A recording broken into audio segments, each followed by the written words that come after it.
Guys, it's me. I'm back. What's up, party people? We're like, man, come on.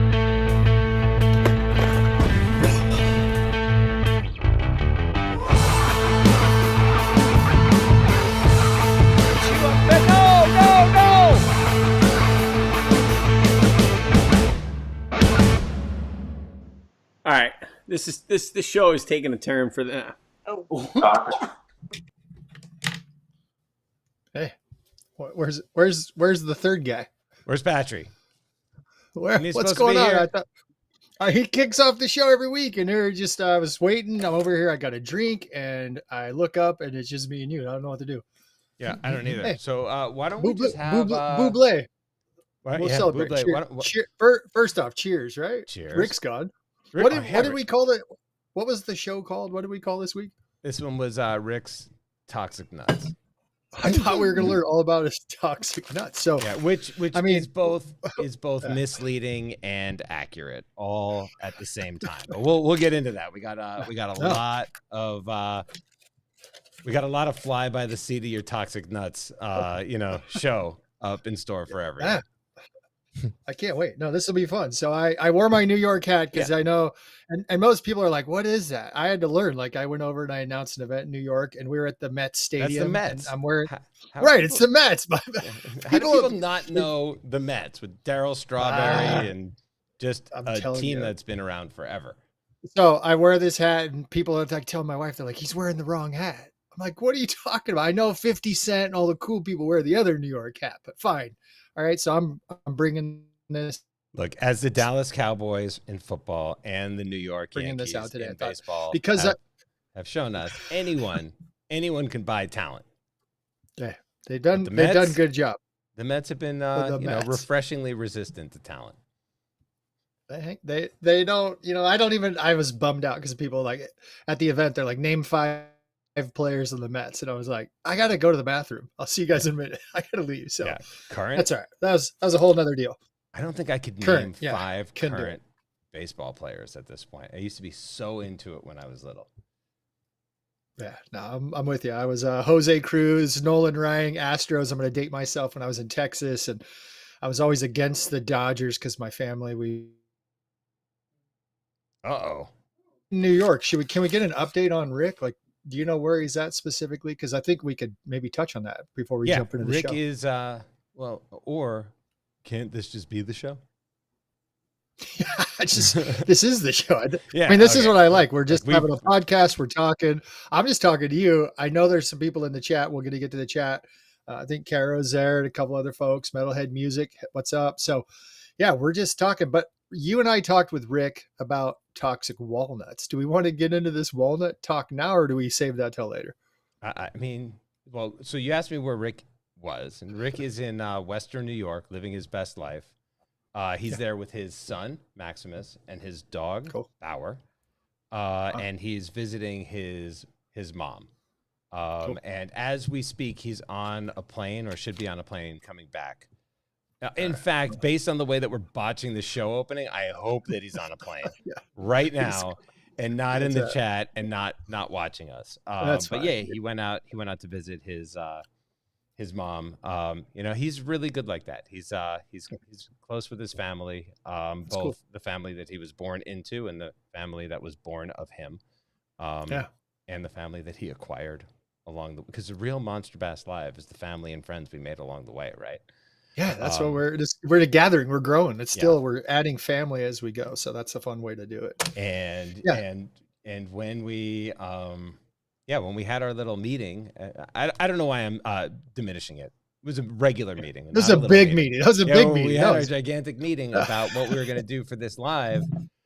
I think Rick got distracted. He definitely was like squirrel and started talking about wet nuts and how he knows all about wet toxic walnuts. And and he had this little tidbit of information that I don't even really know to be true, but the toxicity in the raw walnut, especially when wet, his brother, who is an avid bass angler, said that a great way to get worms, and to catch live worms is to put some of these toxic wet nuts in soil, and the worms come up because the worms want nothing to do with soil that has been tainted by toxic nuts.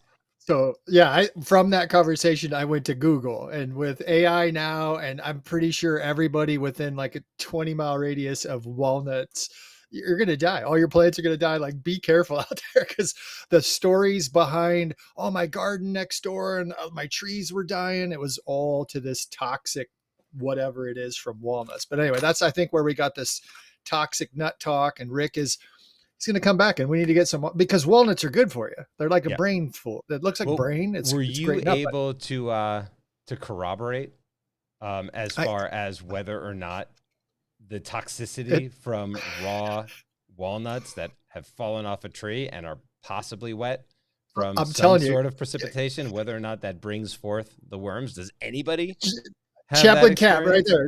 He says right there in the chat, I had to remove black walnuts from my ranch because it'll kill my horses. I'm telling you, this stuff, like, run for your lives.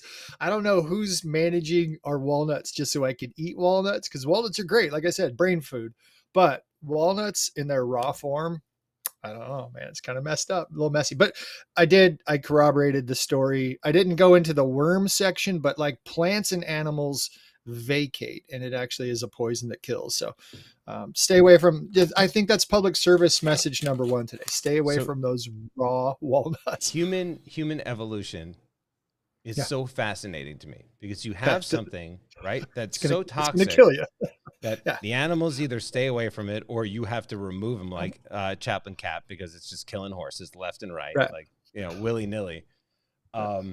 And then, but then one guy's like, hey, wonder, Chuck, come here. Yeah. Chuck will eat it. He'll eat it. Right. I tried something new. I roasted it or something. I don't know what you do with walnuts. Try it. Yeah, but first they have it's like a baseball, and you could throw those things. We used to have, I think back now, because they were by almond orchards and walnut orchards when I was a kid. We used to throw poison toxic nuts at each other, now that I'm thinking about it. But we had wars all the time, and the walnut's big, and so somebody had to, what do you call it? Shucking a walnut? I don't even know what they call it first. And then you have to crack open the shell. Well, before you get to the shell, like, and when I was a kid, also around the house, you would always have, like, go to grandma's house. You'd have the nuts and then the nutcrackers. I know. You nutter sucker. I'm dancing around this the best I can, but there was always like a bowl of uncracked nuts. And then somebody first, you shuck it or whatever, remove the casing, and then the nut itself, you had to crack it to get in. What a nightmare. It's kind of like eating. What a nightmare. A nightmare, an artichoke for the first time. You think of that person that did that. But anyway, I appreciate and I have this weird fantasy, right, about somebody in, I don't know, 3 BC. Yeah. Who's like the walnut guy, and everyone knows that he's the walnut guy, like good old Earl and Earl's, walnuts. But like, they've been killing his community, and he's trying to figure it out. He's like, everyone's dying from my product, and then like he hires this like PR firm after he figures out the formulation, and it's like, now with zero poison, like new and improved. Yeah. Got rid of the poison. Sorry for killing half the neighborhood, but hey, we're back. Tell you what an evolution. So I think, segueing that into the crazy things we do, maybe out in the water, the new baits we were talking about last week. I'm going to allow you. You're going to lead me. Lead us. Okay. Well, how's this? Speaking of poison, I heard you had an interesting experience either on the water or getting chased off the water the other day. Perfect segue. So actually this morning early, I went out and I'm like, okay, I'm going to pre-film before the show. And I want to show some of the baits from the box, which is Isn't a bag. It just filming? Yeah. I went out filming. So I'm super excited. So I went to film and I had the camera. I actually caught a couple fish, super excited. Then all of a sudden I look up and it's red flag. And our lake has yellow flag, means you can't go over 5 miles an hour. A green flag, all go. Red flag means lake's closed. And I'm out on my pontoon boat, minding my own business. I'm fishing. I got a tripod. Look like an absolute goon because I'm the only person on the water. It was so nice. Red flag. They were poisoning or spraying our lake. And so they have to do weed control. They do algicide. Then it's just this whole thing of like arguing with people and discussing lakes. And we get into this whole bass management and what we do and how we manage things. But I was booted off the lake. No fishing. And I should have thrown in a joke there, like, hey, what are you guys spraying, like toxic walnut stuff? Because that I've heard that takes care of these plants well. But yeah, I got booted off my own lake, trying to fish, trying to film, trying to do some. I want to do some studying of the baits that we're going to be talking about today. I want to make sure that I had some on water experience with each of the baits. I can't wait for the chat to light up with everybody from Texas talking about how they would never ever poison the waters in Texas, and like how far, and they're not wrong, which is the thing that bothers me the most about how far superior, like, you know, the fish and game is in Texas. But I have a question. Yeah, well, yeah, go ahead. Okay, so the red flag, I understand. We're poisoning the waters. Please stay out. And the green flag, that green means go, right? Okay. Green go. Yep. Green go. That's a little too close to home, but that's fine. Yellow flag and 5 mile an hour only on your boat. Why would that ever be in effect? They call it quiet time. Got to remember, we have a lot of elderly, and this is a private facility, but it's quiet time. They do it. It's crazy. They do it Saturday afternoon. And so people that can paddleboard can go further out in the middle of the lake. Pontoon boats link up. They play music all the time. They do it Wednesday and Saturday. I love it because then there's no wakes. There's no boats going by fast. Awesome time to fish if you want to go on a kayak. And so just called quiet time on the lake. And it's my favorite time to go and fish because you still have boat traffic. You got people out there, but everyone's kind of mellow. It's kind of in control. And it happens twice a week out at the local lake. See people in a pontoon boat, right? Like with music blasting and a grill going, and everyone's just like rowing on the outside of the pontoon boat. Like, let's go. These people know how to party. We're talking from about 65 to 95. These people rock it. So they do music on the lake. It's a crack up because they'll have like 70 pontoon boats all anchored up right by the shoreline. They have a band up on the shore, and I'll be fishing, hanging out right in around them because all those fish come around. And after like an hour, they're like, it's some boats. We got some cover. This has mixed things up. Obviously there's food falling in. It's like chumming. And so there's fish all around people. So I always tell folks, if you've got like a flotilla or a bunch of people at the beach kicking up sand, get in there and fish around them. And you'll find some of your biggest fish come up, and they're inquisitive. They're checking it out. So it's always a good time. Do the water police follow the rules also, or is it just like speed limits and the cops where it's like I'll just bend the rules because they don't necessarily apply to me, or I need to speed like a bad guy in order to catch a bad guy? No, like it's funny because John, the guy that makes the Donkey Slayer, is one of our lake patrols. So it's great that we have an angler that is looking out for our safety. At the same time, he's looking out for the fish habitat, keeping our lake safe. It brings up a good thing. I want to throw this out for the chat. If somebody can throw this, maybe this is just our first question of the day, and you and I, and if you have a response. I walked up on a couple boys and they were fishing with live bait. Okay. So live bait is illegal at our local lake, and California's deemed it illegal. And a lot of places like, using a shiner, no big deal. But using a live bluegill is deemed illegal. And each bluegill, that's what I want to ask you if you have an opinion. So the description is it's not fair as a sport for fishing. You're taking too much advantage, I guess, as an angler using a live bait.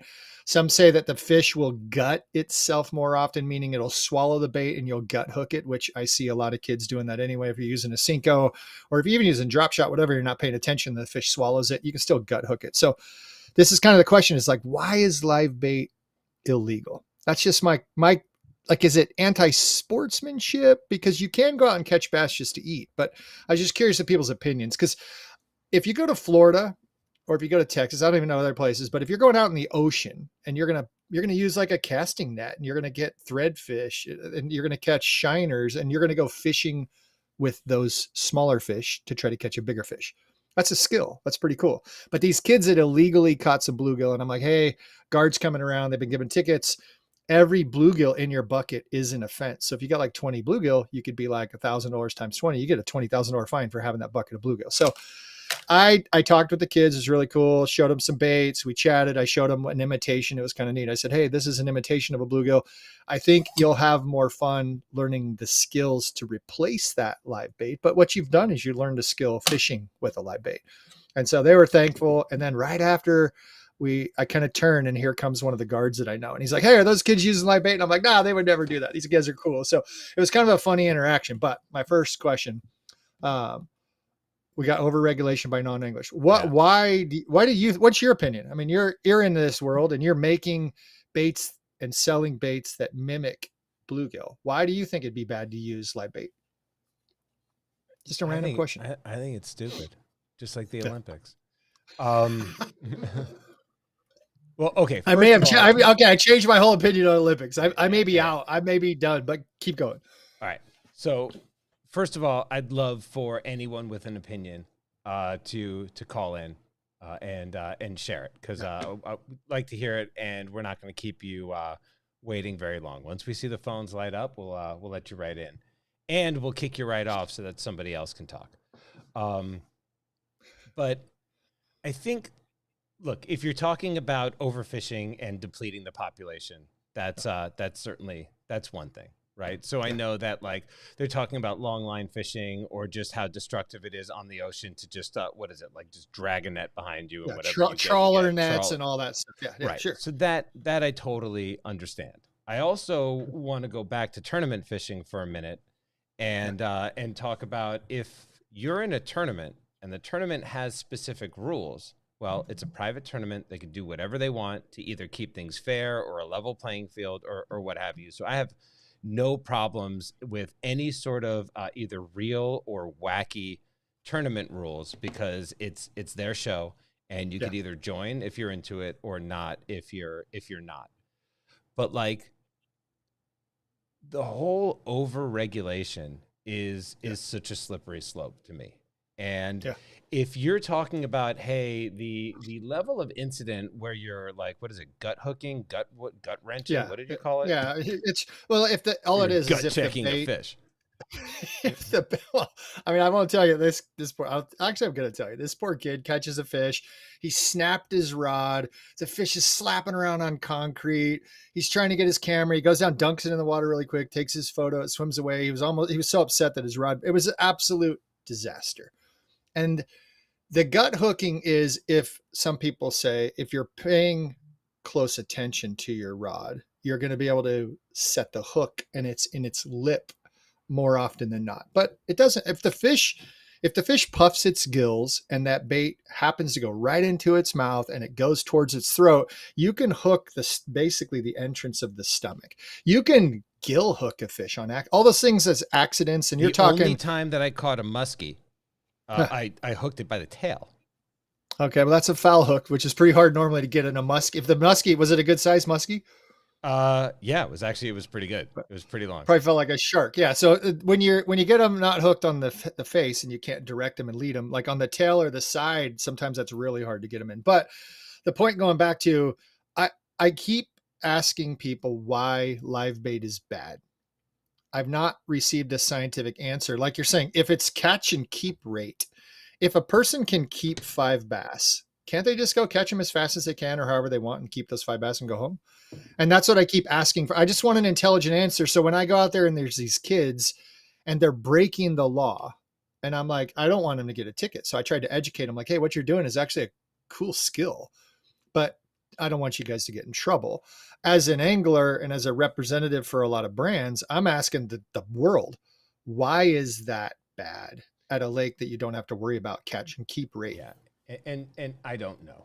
And it's not, I don't know and I don't care. It's, I don't know and it bothers me, right? Because if you're talking about fishing with weights, I understand the damage that lead weights can cause versus tungsten weights, right? Toxic. Done. Yeah.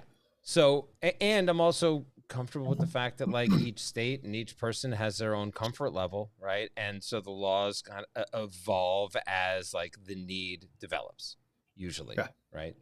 But I don't like. All right, I was listening to this podcast a long time ago, and it was called Winds of Change, and it was it was awesome. Highly recommend, especially if you're a child of like the 80s and 90s. I'm in, because it was I think a New York Times journalist who was at an event, like a private event, with like either some current and some retired CIA agents. And one agent said something that alluded to the fact that the song by the Scorpions, what is it? Winds of Change, right? All right. It was written by the CIA in order to tear down like Soviet culture from within by, having American culture permeate. And if you think about it, around the time that song rose to notoriety, it was also the time, where like Reagan famously said, "Gorbachev, tear down that wall," or tear down the wall, the whole bit. Baryshnikov. I forget the dancer versus the premier. The leader. Yeah, and it was actually like the storyline in and of itself was really pretty interesting, and they did it in a way that like kept me not only entertained, but like I really was like, oh, well, what is the answer going to be? But there was one point where he actually goes to Moscow, and he starts to interview Russians that were around at the time. And, this is before, obviously, all of the nonsense that's going on in Russia right now and the war in the Ukraine and whatever. But this was after the collapse of the Soviet Union. And there was one really interesting line that somebody said, which was, when I was growing up in the Soviet Union, all I wanted to do was be free like you were in the United States, to be unregulated like you were in the United States, to not have people watching over you, to not have the government in your business and telling you what to do. And that person had this insight that like it gut hooked me. It's cool. Which was that their insight was, it seems like now, then meaning like 3 years ago or whenever it was, that like Russia has become more along the lines of the way the US was with deregulation, and the United States has become overregulated. And I think it's scary. I'll tell you, my son moving to New Jersey and me going to New York, where Rick is, and I'm wearing the hat, learning a lot. Bass anglers right now, the pros were just to the St. Lawrence River. Basically, you have a river system that is all of the Great Lakes come together. And you think about that going out in the ocean, but at the same time, I watched this great show that talked about you could watch the river and know what color they were painting cars at the car factory by what color the river was. Sure. And you're just like, what? Like Long Island Sound, where like the oldest whaling vessels are, the unregulated, terminated all the wells, the oyster beds are destroyed, all these different things from the unregulation that goes on the pendulum the opposite direction. And I think that's what's happened is I think for so long, maybe we were free and able to do so much unregulated. And then these weird things swing back so far, like you're saying, is now you can't use live bait in a lake that probably has too many fish, and we need to get rid of some fish, and a couple gut hooked fish brought home to eat for dinner would be great. And why can the kids not use live bait? Yeah. And so I think that's why I think it's fun to have a topic like this. Like you're talking about the ideology of like being free, and then we want to protect fishing. But then as anglers, we just allow the government to get involved and just have these rules that we don't even question. So I think it's fun to have a long format discussion like this and just have people think sometimes like, hey, what's going on in my local area? What's going on? What do I believe in? Do I believe in no live bait? Because I've always just grown up fly fishing, and you'd go and it said, artificial flies only, barbless hooks, one hook, you catch and release only. There's all these managed things because the fish were gone from the rivers. But now we have these man-made reservoirs where there's a lot of bass, and then they're still trickling in the same kind of regulation. And you're like, just give me the reason why. Once I learn, I'll be okay with it. But I think it's interesting how it's fun to ask the questions, but we're just I don't think we ask enough. I also think that and understandably so, like over the last 10 years, 20 years, we've developed this sort of suspicion and mistrust behind the government, because everything because they deserve our lack of trust, right? It's like and some of the things, right, was the comedian what is it, Bill Burr, like, I don't know what you're doing, but I don't like it, it's like I'm sure somehow it's servicing you. And so it's like even if you're talking about like, what is it? New Hampshire, they don't have helmet laws. Neither does Hawaii. I don't think Alaska does either. I'm perfectly, I'm riding a Hey, motorcycle. you don't want to wear a helmet. That's on you. That's right. I don't believe that law, but that's that question is like, what was that for insurance companies? Was that for the helmet manufacturers? I would say as Monster Bass and as Grande Bass, you guys should be like, oh, never use live bait. You have to use our plastics. You have to use our hard baits, because that's that interesting piece of like, if you're telling somebody that the government and the FDA is going to say, here's the food pyramid, and by the way, we have all these grains and we're being paid to tell you to eat grains, or your cholesterol is now lowered, because that's the weird stuff is you lower cholesterol, but the statin drug owners to lower your cholesterol are making those laws. And you're just like, wow, this is all such a mess. Right. Who do I believe? That's and even that's why I asked the questions. Yeah, and it was recently debunked, though. I mean, this is the other way as far as milk having enough calcium to actually help with your bones. It was just a lie perpetrated by big milk. So maybe helmet laws are a lie perpetrated by like big insurance or whatever it is. And the thing is that none of us really know the answer. And if we get the answer, we also don't necessarily trust the answer because we don't know the angles. And then the whole thing, it's just like, so mess. Right. So for me, I think you bring up an excellent point, right? With I just want to know my relationship with Grande Bass, my relationship with Monster Bass, you would think that I would be on the front lines advocating to do away with live bait, but like it's the end of the world, right? But the fact of the matter is that if you don't just stand up for freedom and for people having the ability to do what it is that they want to do, and look, if it poses a very, very real danger to the world around us, so that the actions of one, like in New York, right? You could tell what color they were painting cars based on the river, right? Those were the car manufacturers. Yeah, right, that's kind of bad. The car manufacturers destroying an environment because it only benefited them, and so I get that something like that should be addressed.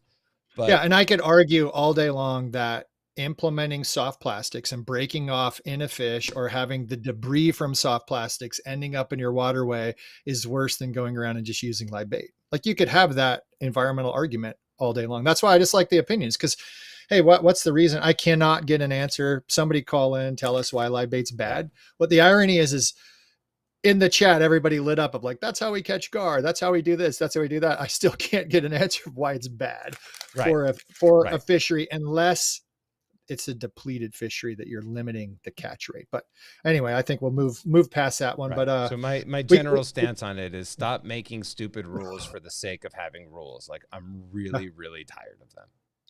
Yeah. And stop making rules that are based in opinion. I was on a road trip with a friend of mine when I got my Bronco in beautiful Bartlesville, Oklahoma. Thanks to the wonderful folks over at Dungeness Ford. Yeah, I was going to say, how many do we got to mention that like 3 or 4 more times? Like, good job. And a friend of mine flew out to like keep me company, right? And we're on a windy road in the dark somewhere in New Mexico, and we were behind a truck, and we started to talk about gun laws, which I do not want to get into on this show, so don't worry, right? Don't touch it. But because he's one of the few in Southern California. He has a bunch of different guns, and he loves shooting automatic weapons, and I think it's awesome, right? Mm-hmm. And we're behind a truck, and he's like, "How do you feel about gun laws?" I'm like, "Let me tell you how I feel about laws in general," right? Said, we see that we're getting stuck behind a truck, and there's a double yellow line and a curvy road, and it's not safe to pass, right? But we're going to hit a broken yellow line, and at some point, I'm going to make the judgment call that it's safe to pass this truck.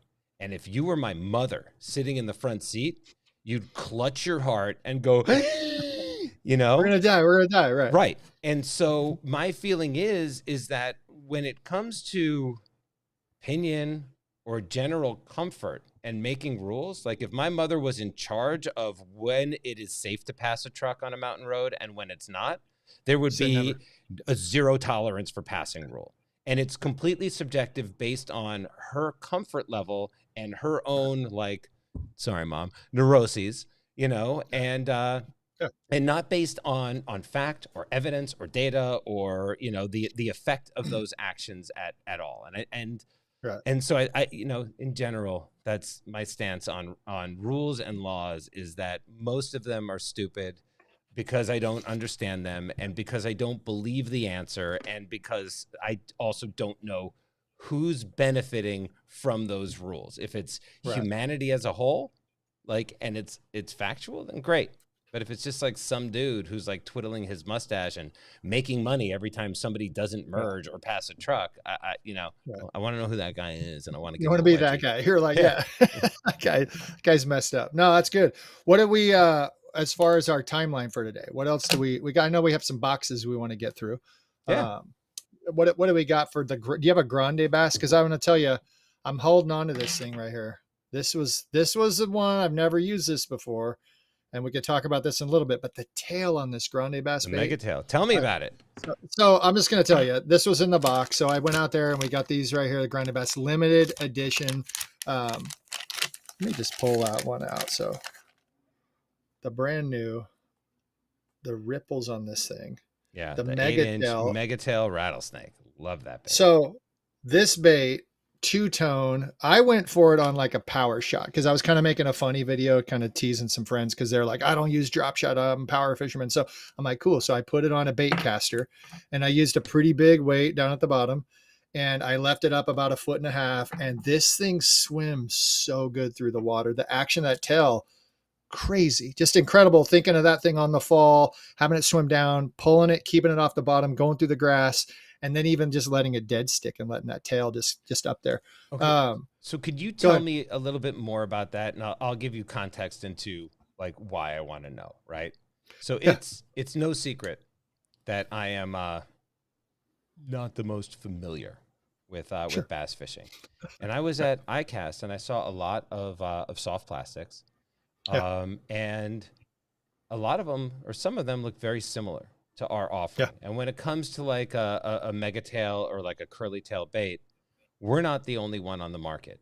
In the same way that, like, when I was talking to Matt Brown at ICAST with the shad tricks, right? We're not the only soft plastic paddle tail, swim bait on the market. And so I was asking Matt, I said, well, why are you pulling that out? It's just like, it's like the basic bitch of baits. And he was like, no, this one actually has, like, it was designed with a slightly longer tail and it has a really tight wobble even with the longer tail. So the action is hyper realistic. And he showed it to me and I was like, oh, and the more, and this is a terrible thing to say about the guy who's running the company, right? But the more I'm familiarizing myself with the baits, even the ones that at the eye test look very, very similar to what else is out there on the market.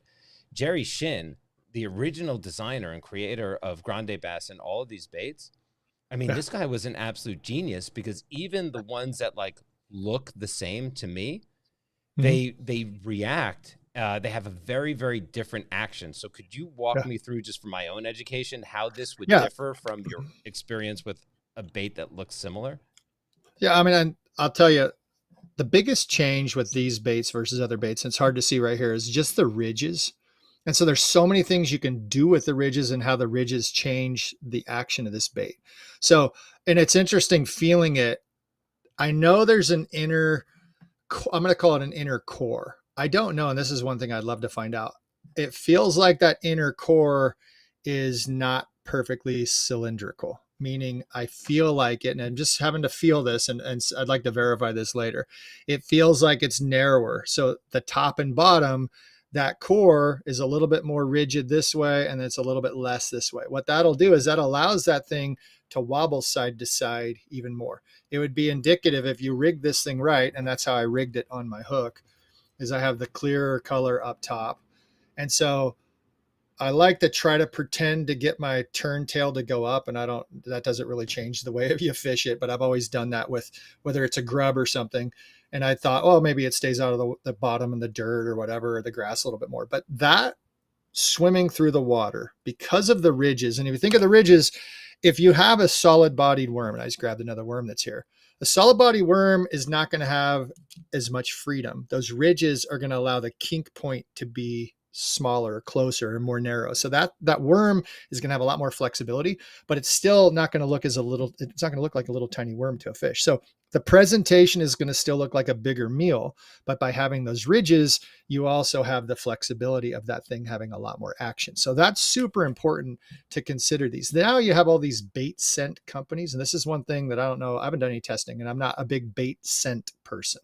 But you have super pressured water, or you're having trouble with the fish really hanging on and keeping hold of your bait, you could load this thing up. And those little ridges, you can take some of that gel and you could squirt it in here and work it in there, or put it even in the packet of your soft plastics, and that'll help slowly release. So there's a lot of new brands, and they're pouring their baits with like hexagon patterns. And I don't know all the different companies that are out there, but they're making them specifically. Even if you did, let's not mention them on our show. Yeah, so that's good. So if you know their names, I'm not going to mention them, but they have the ability to hold scent. And then they also have the ability to hold new composite sprays to help them react better with forward facing sonar. And I don't know all this technology and what's going to react and show better, but they do have some things that you can spray on your baits. Having those ridges creates more surface area is all it is. And so instead of a worm straight across, you have all those ridges and cavities and things to hold different ways to manipulate the fish, whether you're adding scent or you're adding something that's going to react to forward facing sonar. So that's one piece. The other obviously is as this hits the water. Before you go into the other, and I want you to go right into the other, but I also want to keep my word where we do have somebody who has called in. They've been on on hold for only 4 minutes. So I'm going to let them in, but I'm going to tell them to wait their turn. Please wait your turn, caller, because Chris is about to go into the second thing.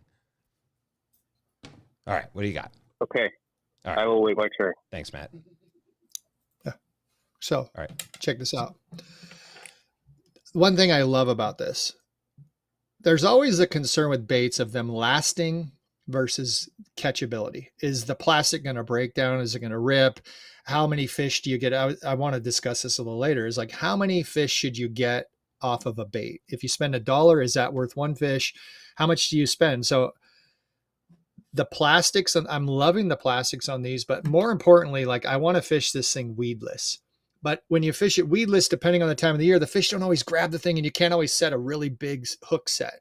So if you're having fish, summertime, they get really lazy if the water's really warm, and they kind of just take it and maybe barely move, and you don't always know if they have it, and you're not always going to get a great hook set.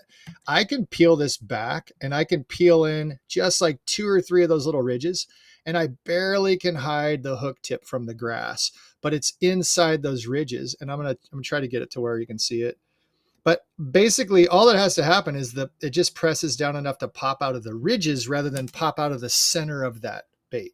And so I love the fact that I can make it weedless, but just barely weedless. And I know I'm never going to miss a hook set. And that's the fun. That's part 2 of why I'm really liking these baits with those extra ridges is you can make it weedless, but it also comes out and you can set the hook super easy. So now we got a caller. Let's hear the caller. All right. Caller, you are on the air, and you read my mind because once I mentioned your name, I was like, I bet he's either going to light up the chat or he's going to call in. Yeah, well, every time you say my name, and especially if you hold my post up, I've got to come say hi. Yeah, no, it's Matt, Chris. What's up, Matt? I was liking exactly what you're saying. Because legitimately, on all of those ridges, I can get in there and I can still hide my hook point, but I'm not hiding it so much that it's got a ton of material to go through. And that's, again, you were saying with finicky fish, with deep fish too, where you don't really feel the bite is prevalent, or if you're fishing heavier gear, a lot of times you're kind of pulling up and you just feel, oh, that's a little different than what the ground felt like or whatever. And kind of mushy. Having that little extra, having that little extra ability for that hook to pop out easily is pretty awesome when it's actually in a fish's mouth, because you can get that hook set so well. Okay, so this is right. I was liking that. This is right on topic with a question that I have. So I don't know if you guys are familiar with Shea Baker. Shea Baker has become a very good friend of mine. And that guy has forgotten more about fishing than I'll ever know, right? And he does most of us, yeah. And he writes a ton of articles. I think he writes for Bass. I know he writes for Wired to Fish. He does a lot of bait reviews, and it's like this guy. I mean, I love his approach to fishing and to baits, and he just strikes me as like, I mean this in the most complimentary way possible, like a fishing nerd, right? He wants to see how things work and why. And he said that. So I sent him a bunch, and he used the 8-inch megatail that we're talking about. And he said that he was like super, actually, he was surprised by how impressed he was. He was like, he said that he was expecting to just tell me that I got an average bait on my hands and whatever. Yeah. And he said that he liked it way more than he thought it would. And I asked him, I said, okay, great. This is all very positive. Is there anything negative that you can tell me about this particular bait? And his negative was that when he hooks it weedless, he says that he has to like play around with it a little bit more, because there's a little more nuance involved in hooking it, in setting the bait and rigging it weedless because of the ridges, because you want to do it so that it's not so shallow that it pops out. But you also don't want to do it so deep that you miss a hook set. And he said that it took him maybe an extra like second or two of playing around with it. But do you find that is that a thing, and is that a problem, or is that also or this is just a different bait, so you're going to have to rig it in a different way? Yeah, I'll answer. It's exactly what I was talking about. Go. Yeah, I want to hear your hate. We got a delay, so trying to figure that out. I'll answer first, and I want to hear your take, Matt. For sure, perfect. You have to figure out when you pull. You always take a bait and you pull it forward, and then you try to set the tip back in, so then the bait sits straight. What you'll notice is where that hook is, you've now laid down some of those ridges. So it's a matter of, if I go in too deep, you're kind of compressing some of the ridges and the points in there. You don't want to get it all the way into the middle of that bait. So just making sure you just capture the right amount is really what you're looking for. And that's what Shay's talking about. It takes 2 or 3 tries, you figure it out. If you go too shallow, the first weed you hit, it blows out and that tip pulls through, and you hit the grass, and then you've hooked the grass. And you'll know right away the feedback. You just throw the thing out there. And it really depends on if you're fishing in hard, heavy cover, or if you're fishing in open, clean water around rocks and things. So it's not that it's difficult. I think Shay nailed it, that it just takes a little bit more time. It's not your standard Cinco or standard full-bodied soft plastic. What do you got, Matt? What's your thought on that?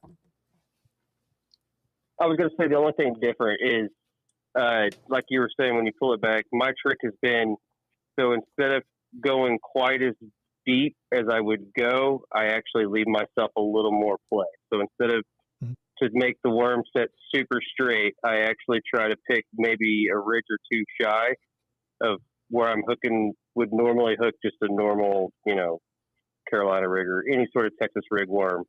And that way it allows me to actually pull it through. And when I'm setting it, I can have some of that hook shake up above some of those ridges, so it's setting on top, and then come back in. So it's not necessarily it sets straight on there, but it gives you more of a bite, and you can get 2 ridges with your hook point doing it that way. And it's like 2 is that kind of key number, is you got to go straight through 2 ridges on that bait to be able to get the hook point to hold in.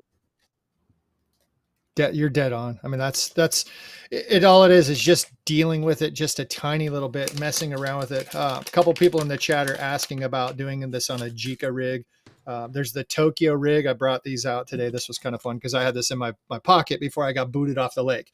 So Monster Bass sent these out. This is the Tokyo rig. And so it's the same exact kind of thing. What's really cool about this ribbon tail is if you're dragging a big grub across the bottom, you can take this thing right here and imagine. Tokyo rig's nice because you can use your bullet weights. You just put them on there and then bend that thing to the side. Jika rig, similar setup. You just have a weight right on that ringlet. And so same kind of concept. You'd have the same. Wait, can you repeat that? Because I 100% know exactly what a Jika rig is, but Heather in the chat indicated that she didn't. So specifically for her. So to figure this out, you've got an EWG, you got an extra wide gap hook already pre-rigged on. This is a Tokyo rig. This Tokyo rig, let me see if I got, you can take a weight like this, you can thread this on, and then you'd bend the bottom, and now you have what is called a Tokyo rig. Okay, so this is a Tokyo rig. You can stack weights, you can put 2, whatever you want. A Jika rig basically is, if you can imagine, a weight without this wire, pre-rigged on the same split ring. So it would basically look exactly the same. You'd have a weight.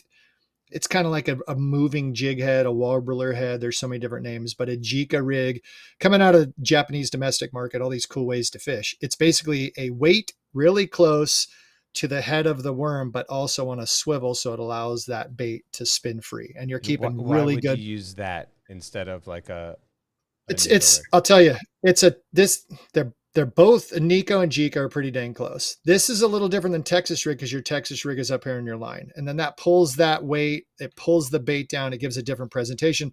These you can actually have perfect bottom contact, and that keeps that bait just swimming vertical sideways across. So Jika and Tokyo are really similar, and it gives a similar presentation, where a Texas rig, beauty of a Texas rig is it ends up kind of Carolina rigging as your weight bobber stopper moves forward and back, but it keeps that bait always kind of nosing down, where your Jika and Tokyo just keep that bait low. They're keeping it right at the bottom of the water. So different reasons. And I'll tell you, this is my honest opinion. If you went and fished Texas rig, Jika rig, Tokyo rig, probably if you put all three in front of one fish, probably going to catch the fish on all three. Hey, Matt, what do you think? Like, as far as being that critical of a fish that you can catch and you present the bait in the right spot, do you think those three presentations make that much difference? See, at that point, I think if the fish is catchable, if you're going to present the bait well to the fish, it's what you have confidence in. It's the way you feel most confident and can recognize the bite. You know, I've had it with this type of thing on a Tokyo rig, because I fished a little faster on a Tokyo rig than I would normally with a Texas rig. I do more, I do a super light rig, weight, no peg, and just try to do lots of pops where that ribbon tail and that weight separate, and then we get a lot of flutter action down behind it. Yeah. That's cool. But I think that I was going to say with people, it's the condition. Whatever you're comfortable with. Yeah. And your conditions will dictate it. Like, I wouldn't say throw in a Jika or a Tokyo if you have a bunch of grass. They're just, you have extra pieces and it's kind of messy and there's stuff going to get hung up on it, but you're realistically looking at a weight and a rubber soft plastic, and you're putting it right down in front of the fish. So I think that's sometimes we get a little confused of Jika, Tokyo, Texas. You're putting a weighted bait down in front of a fish, hopefully near the bottom, just fishing that structure. But there are definitely advantages to each presentation, and that's when you start to get technical. I was going to say, there's a few ways you can skin that cat for sure. Yep. Yeah. No, that's the fun. That's the beauty of fishing. There's a plethora on that one. Yep. Like a plethora of pinatas. There's a lot. Absolutely. There's lots of pinatas. Yeah, plethora. A sweater. Sorry. So Matt, I'm going to ask you, why is fishing with live bait so frowned upon in the world of bass fishing? See, and this is one that kind of gets me as well. It depends on the circumstance, and depends on, obviously, so, tournament's one thing or whatever. We're not going to get into why or why not on that. That's just silly. You just need to be the best at the way the rules are set at tournaments. But if you're going out and bank angling, there's no better way to catch a bass than on live bait. I mean, it's what it forges on. You're feeding it what it eats. What about a shotgun? And you're also see, but that's when we're like, okay, so if we're doing methods where it's not a hook, line, and sinker, is where I would be like, okay, that's silly. We can draw that line real easy. But sportsman, for me, is hook, line, and sinker. If you're catching them that way, you're being sportsman. And it gives somebody maybe with a little more limited mobility just the opportunity. It's a lot easier way to do it. And if you're teaching somebody how to fish, it's a lot more productive to get them catching fish quickly. You know what I mean? And that's what when I have a first time angler, I'm not going out trying to catch a 10-pounder. How many 2-pounders can we catch in one day and just get their arms tired? You know what I mean? Yeah, having a good time. For me, the gut hook possibility, again, skill of the angler comes involved in that. There's a million things the way you hook it that use a bigger bluegill. That's fine. use the yeah, exactly. Well, use a larger size hook. Use something that you're not going to have the hook swallow all the way down into its gut, but it's just knowledge at that point. And again, the percentage of fish that would be lost because of that would be so minuscule in the percentage of fish in that body of water. So when you're talking large body of water, representation of a small portion of fish that swim by this one point, it would take a long time on a large enough body of water for that to become depleted because somebody sat out there and, live bait chummed fished all day. And I get it on a private lake or something like that where you're managing a specific population for a specific reason, which is usually larger fish. Having a rule that dictates against it. But in general fishing, in general, normal unregulated streams that aren't like, some sort of protected park, I would totally understand why you would want to fish with live bait, and it would be acceptable. Yeah. All right. No rules. Hey, I'm going to jump in. I'm trying to call Chauncey Cotton, who I think just took a job with Texas Fish and Game or Fish and Wildlife. Find out why is he hating? Why are they hating on this? Wildlife. Cotton. Hey, what's going on? Hey, you got me, Raphie, Chris, who's also Mr. Wish I Was Fishing, and Matt Brown. And we're on the live. Okay.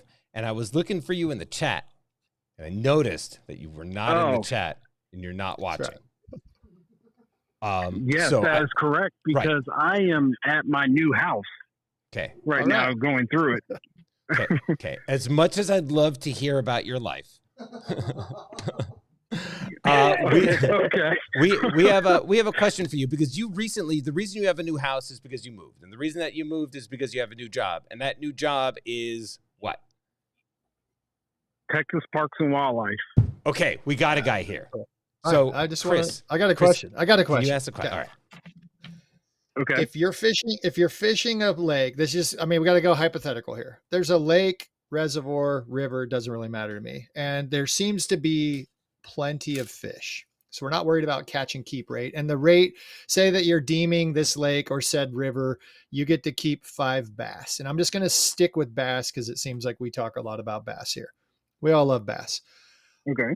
In some areas, it seems that it's really frowned upon to use live bait. I'm looking for reasons of why. If there's plenty of fish and I can go there and I can use soft plastics or hard baits and I can catch and keep 5 fish, what scientific reason or what would be the idea or the opinion? Why would using live bait present a problem? Why is live bait bad somewhere?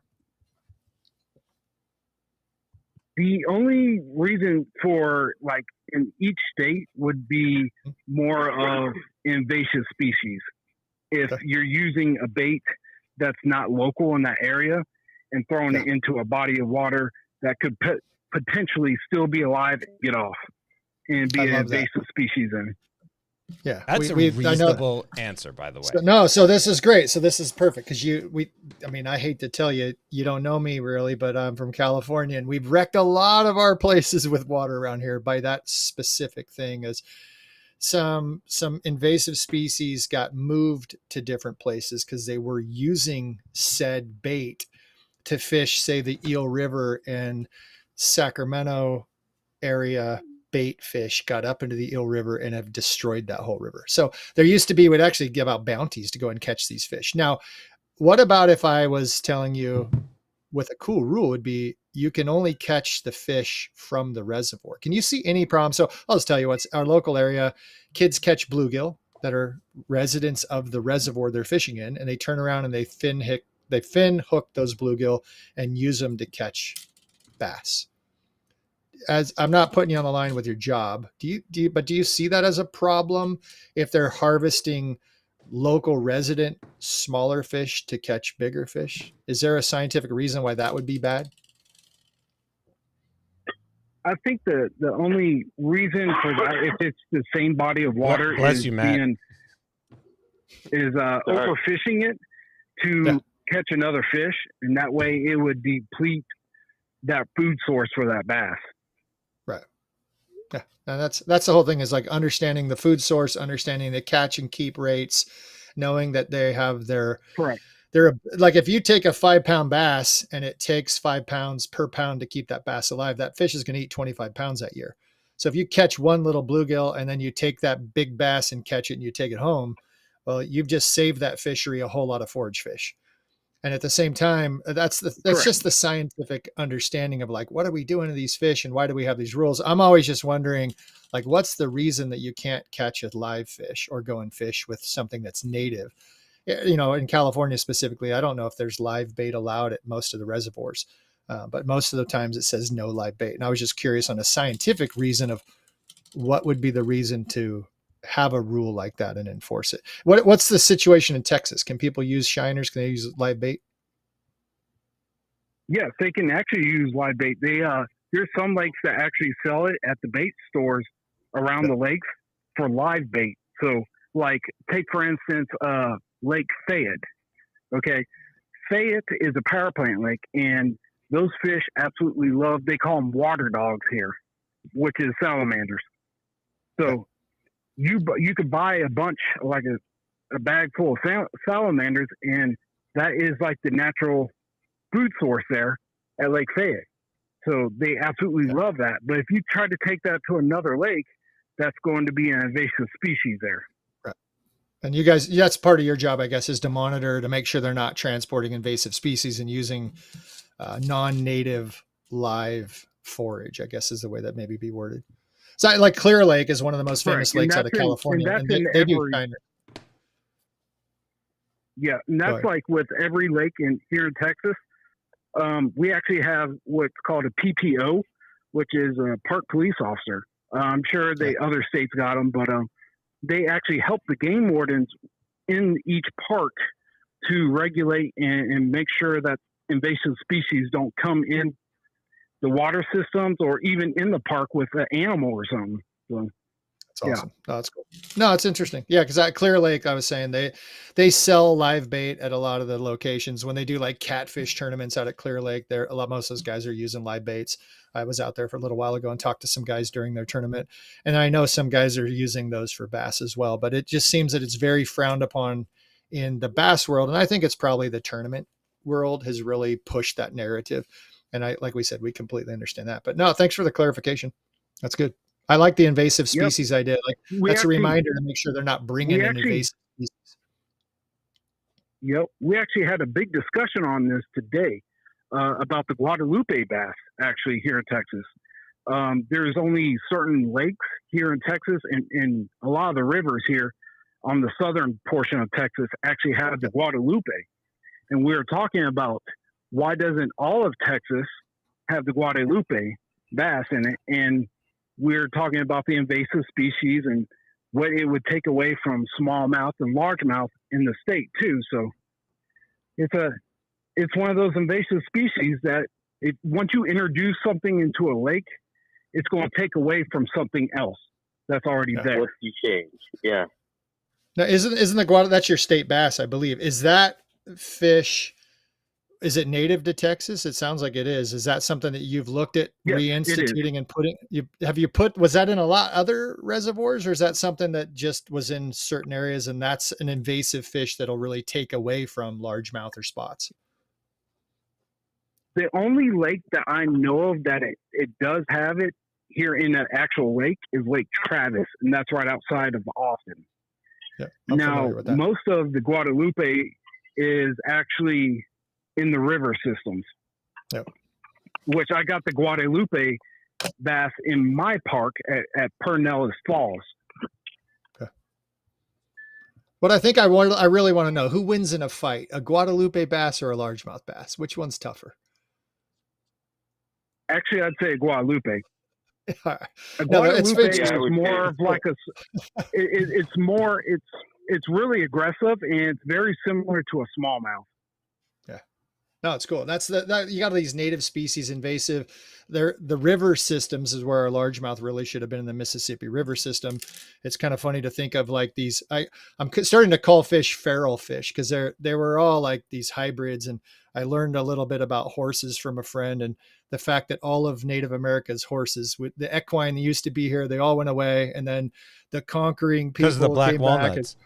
The black walnuts. I know they were killing all the horses. No, but the horses that were all brought back are wild stallions, and these horses that we think are wild horses, they're just now feral. They were all domesticated animals that got out. But it's kind of funny that we've done this so many times. We've done it in fish, and you got these amazing Guadalupe bass in the river systems, but then we bring in these other fish for our own fun that maybe reproduce faster, grow bigger.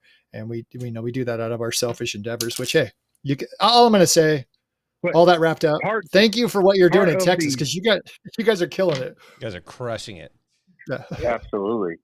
All right, Cotton. Yeah, actually, before I even started working for them, the MLF came down here one year, and I talked to all the pros when they came here and fished Lake Travis, and they were praising Texas Park and Wildlife for their fishery department here with the Sharelunker program, and they said they are just top notch in the country.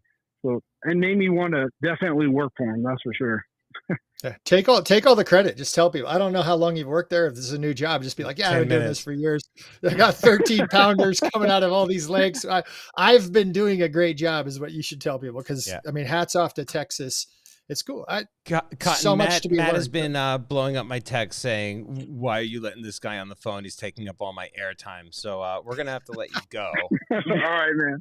But actually, new house anyway. Yeah, Matt's not doing that, but I want to be respectful. I just wanted to call you because you can give as close to a professional opinion that I believe I have access to. So thank you for that. That's awesome. And good luck with your new house. And I think we owe each other a proper catch-up. Oh yeah, definitely. And I'll watch tonight's show later on tonight when I get a chance. So. All right. Well, you're already intimately familiar with 8 minutes of it, so you could skip that part. You're good. All right. Talk to you later. Take Cotton. it easy, guys. Thank you. All right. Bye. Love it. All right. So that's good. That's really good. So who's it? Nightwing 8755 asked what I think is a good question for the two who are. Yeah, for you, Chris, and for you, Matt. But Chris, we'll start with you unless you want to defer to Matt so that Matt doesn't talk over you like he did last time thinking that it's his show.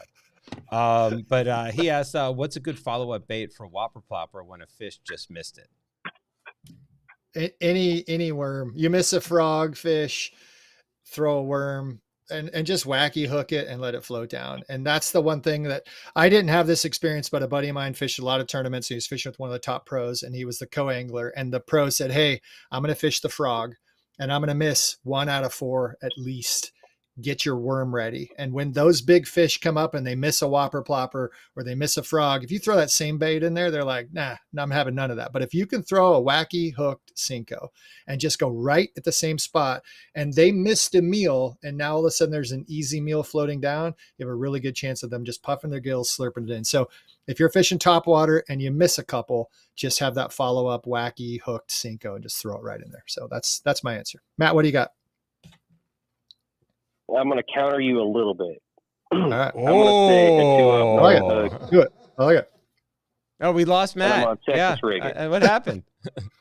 That's Texas rig's fine. I like it. Texas rig's fine. No weightless. But we're going to throw it in the same area, and it's just going to give me that ability to hide the hook. So if I'm fishing heavier cover, because I fish a lot of pads, a lot of slop around here, really, just pond scum, really, duckweed, you want whatever it is, and I didn't vegetation know duck smoked. And so that blow up will create a hole, and that hole is sometimes hard to put it perfectly in, especially for somebody that's falling up from the back of the boat. So I'll have them do that. You just can't cast. So that way they can just drag it off. So you were setting me up. I was waiting. I was just gonna say you just can't cast as good. You're just missing that hole, so it's fine. I'm just gonna leave that out there. That's why you have the Texas rig. If you could expose the hook and throw it in there, no, I'm just messing with you, Matt. So I'm right with you. Also, Texas rig versus wacky. If you're Texas rigging something, you're probably going to be able to set the hook. If you're missing a blow up fish, and this is the fun part about tournament fishing, and you're getting something commit, whether it's a buzz bait or a frog or whatever, a lot of times you're dealing with a bigger fish. And so throwing out a wacky hook, size 1, floating it down and hooking it into deep cover with a spinning rod, probably not going to get that fish to the boat. So good way to consider the area, again, the conditions of what you're fishing in. And that, I mean, in all honesty, that's what I fish around here. A lot of grass, a lot of heavy cover. So again, you got, what do you do often? That's my follow-up. If I'm fishing, a frog that I've been throwing up underneath undercut banks, skip that Texas rig worm up there. You can throw it on 20-pound test, That's awesome. and you don't have to be as accurate. And now all of a sudden you have that ability to horsepower a fish out from, heavier cover. Right. And get that similar action. It's going to nose down more, but again, it's still going to have that oscillation and wobble, just more in that nose down position. So, love it.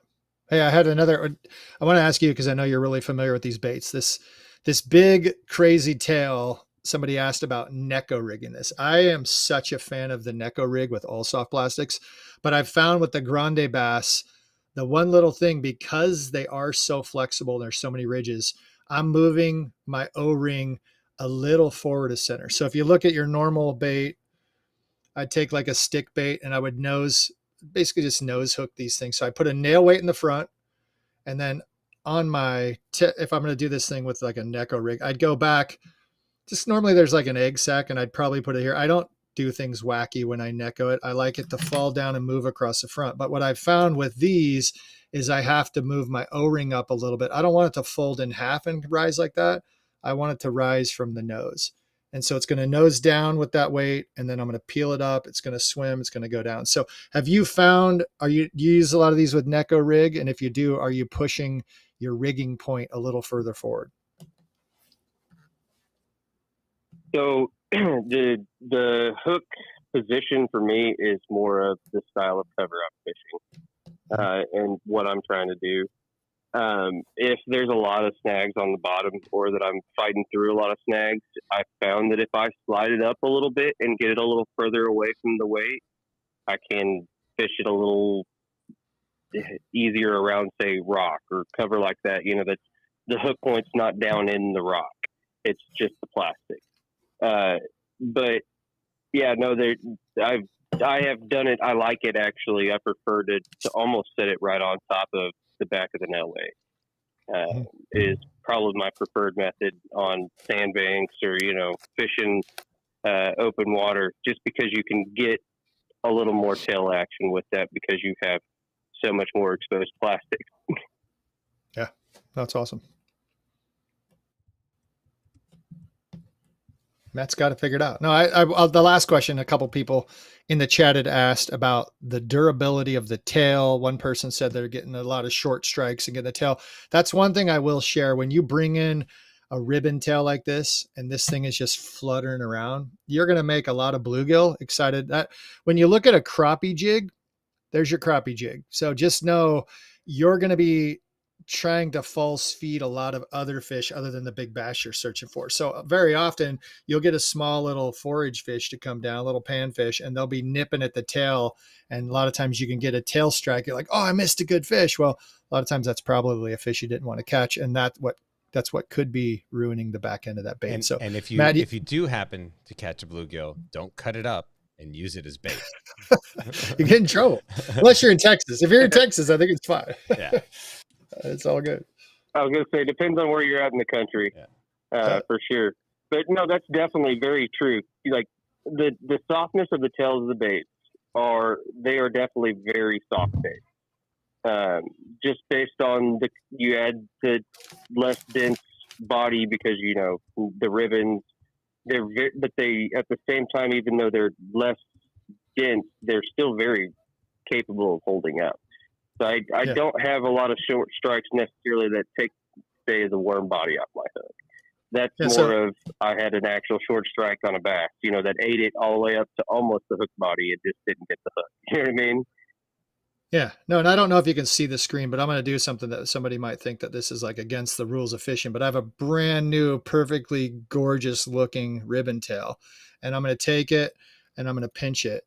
So if this was short struck, I know. So if this was short struck a bunch of times and you're like, oh my gosh, the tail's gone. And as Raphie just knows the cost of these, this is the most beautiful little miniature stick bait that if you wanted to rip it a tiny bit more, now I've just turned it into a Ned rig or a great jig trailer that I'd get to a little bit later. That this came out of the box, and I wouldn't normally pair these two colors together, of course, but hey, who knows? Maybe they like that down there. But this is one thing to consider when you're dealing with soft plastics, especially a ribbon tail.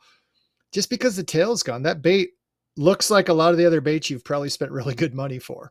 And so back to the test I always talk about is they took crawdads and put them on a machine and offered them to fish. And every time they pulled an appendage off, the fish always chose the crawdad with less appendages until they got down to a crawdad with no appendages. And it looked exactly like this, minus the ribbon tail, minus everything. And this is what caught most of the fish in the test. So just throwing that out there, that don't, when you have a bait and you're like, oh my gosh, the ribbon tail's gone, don't just throw it away. You have a definite way to repurpose that. Sorry, Raphie, just ripped a bait right in front of your face. Yeah, only limited edition, that everyone's asking. When are you guys making more? One less in the world. It's fine. I'm going to use this on a Ned rig. I'll catch a fish and post it just so people are happy. Awesome. And by people, you mean me. Sorry, Elizabeth, you're usually right. It looks just like a shorter baby rattlesnake. Yeah, it's a baby rattlesnake. I know. All right, Matt, we're going to get rid of you before Chris destroys any more of my beautiful baits, because we got about 15 minutes left and a couple things that we got to get to. But I do appreciate you you calling in and sneezing while Chauncey was trying to talk. That was amazing. Sorry about that. Oklahoma allergies. What are you doing? I appreciate you guys letting me chat with you guys. It was fun. All right, man. Always, Talk man. to you. Bye. Bye. All right. What are we doing? Are we doing? I got a lot more baits. I think we could just jump into a couple. Let me just share one. Sure. And we also have PBs, right? We got PBs to go through, and I'm going to bring this up because I did this. I've got a cool video. I'll share it. So I changed the trailer. Let me just get this set up right, just to show you from start to finish. And then Fix has to randomly end the show when we're not ready to end, so we could do this for 3 weeks in a row. No. So 1 ounce, got a 1 ounce. And again, this is a punch weight. I didn't have my cool stopper, so I just doubled up stoppers. I got a snail hook or snail knot tied onto my punch hook. Now, most people think they're going to. A snail knot is a cool knot. You just go through the eyelet facing the hook. And then the way you tie it, what's cool is you watch that action as you set the hook. If you can see the hook, the hook actually tips the tip up towards the fish up into its mouth. Oh, so the knot itself actually like influences the action.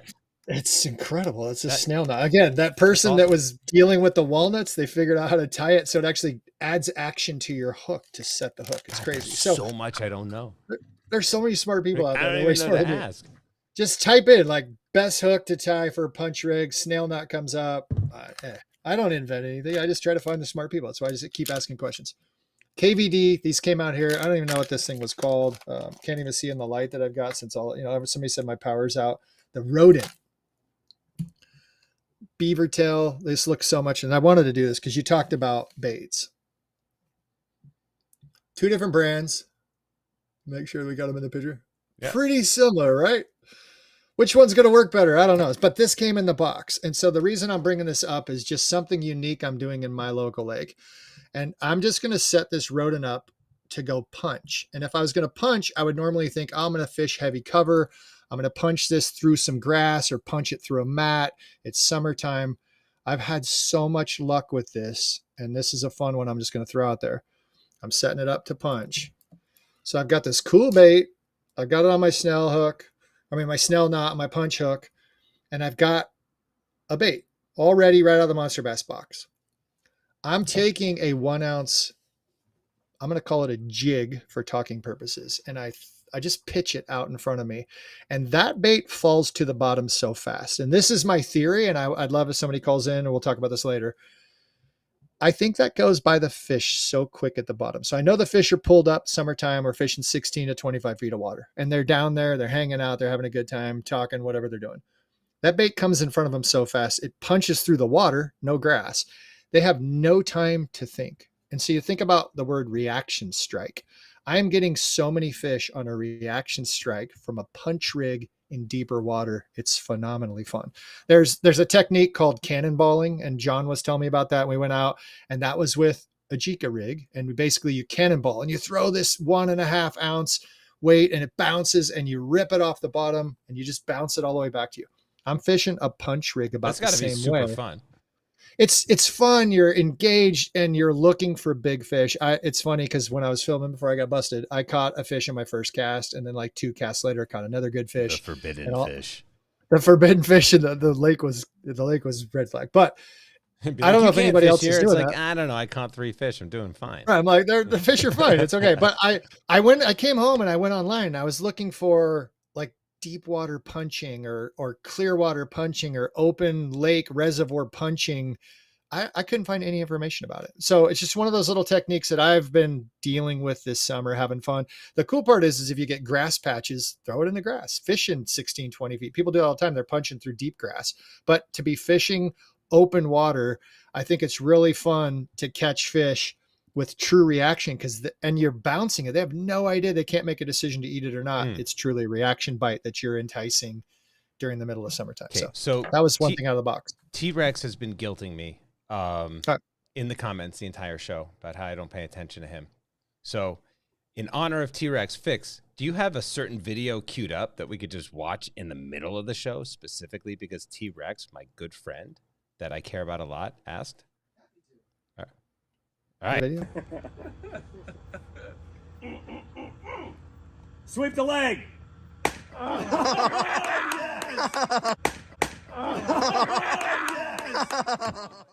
That makes me happy. See that 1,000 times, I just smile. It's just that's Rick just a good. Hates that video so much, like so much. So just cue the video every time when Rick comes back. We say cue the video. That just makes us all smile. A little dopamine hit makes us happy. So that's good. So maybe we do. I wanted to have us to where we can both talk about the trophy room fish. I think Rick, he goes through these fish, and I have so many things I want to commentate on. So we get to do this in his absence. Are we ready for that? Yeah. Let's do that, and then we'll close out the show because I am like burrito hungry. Yeah, and Chris, next time stop him. Okay.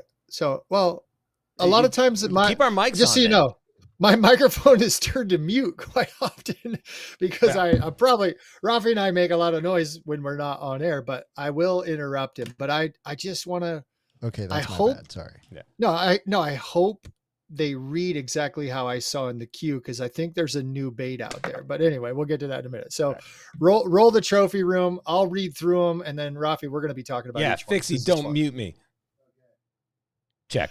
Yes. All right, cool. All right. You're still on. So trophy room, we're all about recognizing your biggest bass. Doesn't have to be something that you think like, oh, I caught 10 pounds right now. Trophy room on the screen, Brian Hand, 6 pound, 9 ounces out of Alabama, caught a topwater frog. Didn't need the follow-up bait. You know what? This one, I'm telling him thumbs up. Looks good, right? What do you got, Raphie? Anything? Any feedback? I don't know. You know how people look like their pets? You get like this guy kind of looks like his catch. Yeah, he's like, he's matching up. He's got the little lateral line going down the beard. I like it. Yeah, like he's got a good look. He's got his adventure pants on. Like this is the stuff like match the catch, right? Isn't that he's ready to zip them off? Yeah, match your catch, baby. It's a fish sock. So, not long arming, not too much. So we're going to critique these. Don't use this as like, oh, I can't send in my trophy room. We want to talk about this. Send it in. Send it. This is fun. We're giving you credit. All right, good keep work, rolling, Brian. Yes, Fix. On to the next one. Unless you just want us to be silently staring at Brian again. JL Myers crushed it. 3 pounds, 8 ounces out of Nevada, which is pretty good because depending on where he's fishing in Nevada, it's drop 120 degrees like in Vegas. maybe 140. So that's a good fish. Nice job. Looks good. Background looks good. I don't know where that's in Nevada that looks like that, but it looks pretty. Looks now looks like some of the lakes around where I live. So that's not a plastic fish. You can actually like manipulate the bass's lower jaw in order to kind of like stand. Yeah. So straight and this out. is the so JL Myers, this is no way. Like people will be like, oh, you're gonna break the bass's jaw, you're gonna dislocate it. There's so many discussions to critique people. He's got his fist up against his gills and its belly a little bit. It's probably supporting it. Could just be swinging it up there. Once a fish gets like 10 pounds, we can get real critical. You probably shouldn't hold them by their jaw at all. You should probably cradle them with 2 hands when you really talk to an aquatic biologist. Probably don't really bring them out of the water a whole lot. But hey, JL Myers, congrats to you. Good job. Right. But that fish is now being deprived of oxygen because it's out of its element. It just took a hook to the face and probably got gut hooked anyway. Right. So like, and here's what I'm going to tell you. Jaw manipulation. But he might actually be taking it home to eat. So we're all okay with this. So that's true. Good job. All right. Theodore Simmons. He's stoked. Look at that. So now we're moving. We had largemouth. We got a 4-pound, 12-ounce smallie. That is a beautiful fish out of Wisconsin. Kitech free rigged. And so free rigged, I don't know if everyone knows about a free rigged. It's similar to like a drop shot, but instead of, or even you could kind of pretend like a baby Texas rig, but if you took a drop shot weight that had a ring on the top of it and you ran your line through it and then you tied in his Kitech, when you cast it, that weight can go down. And then what it does is it makes that Kitech swim down as you're pulling your line down to that weight. So it's a really cool way to mimic a bait fish swimming towards the bottom and nosing down and eating something. That big smallmouth came and crushed it. So 4-pound, 12-ounce, that's a monster smallie. So congrats, Theodore. It's a beautiful fish. Great catch. Yeah. Theodore, next time you submit a photo, you don't have to wear the disguise. No, dude, that hair, like he looks good, man. I love it. That's a good pick. He's having fun. I'm stoked on that one. Heck yeah. All right. James Campbell. It's going full selfie. This is what's cool. Like James, I don't know how old James is, but like a proud grandpa, I'm guessing. He's got his Z-Man in his pockets. That's what crushes it for me, right? Yeah, like the thoughtful product placement, you know? Yeah, just peeking out the Z-Man, looking for a free bag, maybe. And James Campbell, 6'2", out of Pennsylvania, wacky rigged, proud. This dude's a stud. Like I'd hang out with him. He's got his NRS vest on. He's got all his pockets just billowing. I'm hoping he's got snacks in there. And the thing is it's 6 pounds, 2 ounces. That fish got a belly on it. And yeah, hey, it looks 6 pounds. So congrats to James. All right, David Alcanter, 3-2, California crankbait. And this is what I like, bringing credit to someone that catches the 3-pound, 2-ouncer. That's awesome. And in some states, that's like state records. In California, we know there's bigger fish out there. And that's my favorite part is if this is David's best catch so far, good on you, man. Congrats. He's got so much opportunity. Like this dude is stoked. And he's on his way. It looks like he's out there on a boat. He's got the Minn Kota back behind him. He's covering some water. He's going to catch a big fish, but crushing that thing on a crankbait. I can't see the photograph. Like it almost looks like that. Like it looks like the rubber of a skirt of a jig or something on it, like hanging over. So I can't really tell, but he says crankbait. So we're going crankbait. But yeah. Great job. Is that it? Hey, Rick's back. Rick's back. No, it's just Fix. Fix is back. Got it. That was good. Oh, I think it's great. I'm right. looking at a couple people. People are throwing some things in the chat, but go ahead. I like talking through the catches like that. I also want to make sure, like, I'll be looking to you to be my barometer. Like, as far as my comments, I'm hoping to keep them respectful because I want people to call in. Sorry, Theodore. It did look like you were wearing a disguise. You know, you're jealous of that beard and hair, like the beard hair combo. Like I was looking good. Jealous of that beard hair combo. It's actually crushes the game. Have you ever had a perm? I'm just gonna throw this out there. I used to have hair past my shoulders in high school, and I did the perm just to give it that body. Like that guy had the natural. Like it was incredible. So I don't. You know what? I should give Fix a photo of me. Do it next week. I'll never be able to live down because it was in COVID. And it was when everyone was locked down, and I was like, you know what? I'm just gonna like wash all the product out of my hair and let towel dry it, and then pick it up, you know. And like I have this little. I don't need a perm. Yeah. Well, so next week I'll throw in a high school picture, maybe with the long locks or ponytail, and then you bring the COVID shot. We could throw that one in the PBs. It'll just be like a rant. Oh my God. We should not tell Rick, and we should throw that in the PBs and just have this random picture. Write up a little bio about yourself. I'll write up my bio of like whatever 1989. I'm so for whatever. that. Okay, we got to do that. Cool. We just got to cut out this last part of the show in case he watches it. He's not gonna watch. He won't. He's got too much to do. Yeah, he's got work to do. I hope he doesn't watch the show. Yeah, if you watch the show, Rick, get back to work. All right, you got stuff to do. He's got plenty. All right. Wait, hey, I think we're getting close to the buzzer. Is there anything else we need? I didn't go through hardly any of the baits. There's one bait I'll bring up. I have not thrown this yet.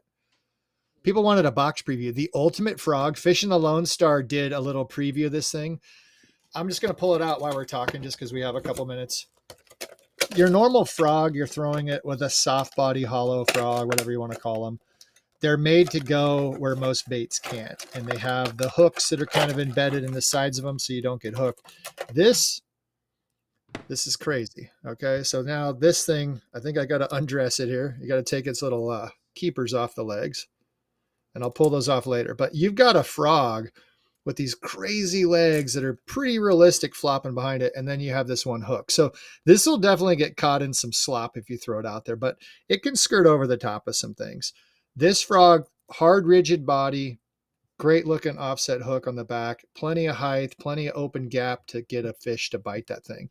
Really cool looking bait. So you're talking about baits that are revolutionary and different. This is something that's coming in the box depending on your region. If you get this, this is a different looking bait, and it looks a lot like a frog, and it's going to be fun. I can't wait to fish this.